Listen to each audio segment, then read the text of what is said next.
notas inertes del mar, el diapasón, sonatas de plata con las que viajo yo hacia un mundo perdido que tal vez quiera mis sueños ocultar entre los tintineos de plata en algún lugar.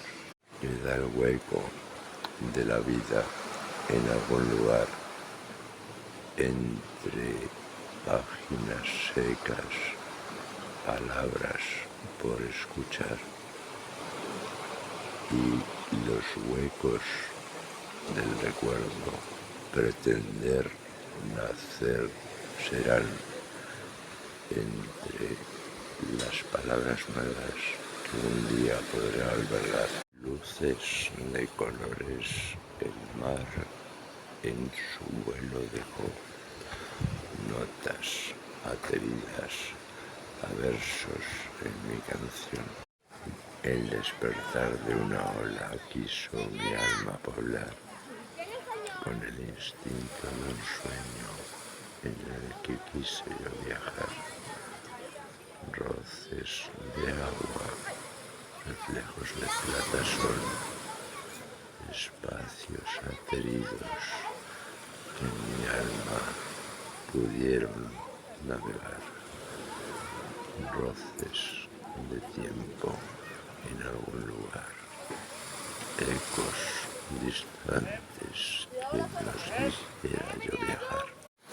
La música del mar quiere mi alma poblar, el eco de las olas distante en el navegar de un poeta que escribe una balada entre ecos de sueños amparados entre tintineo de plata me quedó en las olas al viajar.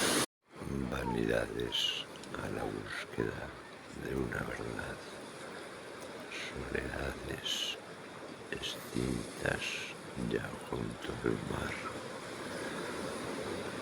sueños de arenas, olas que pasan y el tiempo a la deriva, tal vez algún día quedará en la pausa que emerge entre líneas distantes en un papel.